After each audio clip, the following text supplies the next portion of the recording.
महाराणा प्रताप स्वाभिमान और स्वतंत्रता के अमर प्रतीक। महाराणा प्रताप मेवाड़ के सिसोदिया वंश के एक महान राजपूत शासक थे, जो अपनी अद्वितीय वीरता, अटूट स्वाभिमान और मुगल सम्राट अकबर की अधीनता अस्वीकार करने के लिए इतिहास में अमर हैं। उनका जीवन स्वतंत्रता, संघर्ष और त्याग का अनुपम उदाहरण है। प्रारंभिक जीवन और राज्याभिषेक। जन्म 9 मई 1540, ज्येष्ठ शुक्ल तृतीया, कुंभलगढ़ दुर्ग। पिता महाराणा उदय सिंह द्वितीय। माता रानी जयवंता बाई। वंश सिसोदिया राजपूत। 1572 में पिता की मृत्यु के बाद सौतेले भाई जगमाल के विरोध के बावजूद वरिष्ठ सरदारों के समर्थन से महाराणा प्रताप ने 32 वर्ष की आयु में मेवाड़ की गद्दी संभाली।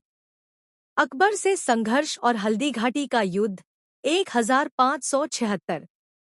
मुगल सम्राट अकबर की नीति थी कि सभी राजपूत राज्यों को अपने अधीन कर लिया जाए, किंतु महाराणा प्रताप ने यह प्रस्ताव ससम्मान ठुकरा दिया। युद्ध 18 जून 1576, हल्दीघाटी। मुगल सेनापति राजा मान सिंह। यह युद्ध अपार वीरता और बलिदान के लिए प्रसिद्ध है। महाराणा प्रताप के प्रिय घोड़े चेतक ने अद्भुत साहस दिखाया। युद्ध में मुगलों को सामरिक बढ़त मिली, लेकिन महाराणा प्रताप ने कभी आत्मसमर्पण नहीं किया और जंगलों में रहकर संघर्ष जारी रखा। संघर्ष काल और दिवेर का युद्ध 1582।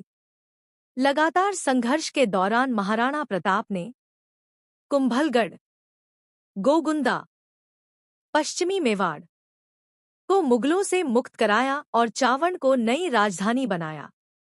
दिवेर का युद्ध 1582 उदास स्माइली। इस युद्ध में महाराणा प्रताप ने मुगलों को करारी शिकस्त दी।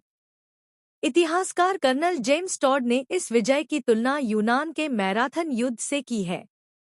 इसके बाद मेवाड़ से मुगल प्रभाव लगभग समाप्त हो गया। विरासत और योगदान। अटूट संकल्प, स्वतंत्रता के लिए जीवन भर संघर्ष। प्रेरणा स्रोत शिवाजी महाराज सहित अनेक स्वतंत्रता सेनानियों के लिए आदर्श। कला संस्कृति, चावड़ शैली की चित्रकला को संरक्षण। मृत्यु निधन 19 जनवरी 1597। उनके पश्चात उनके पुत्र महाराणा अमर सिंह ने मेवाड़ का शासन संभाला।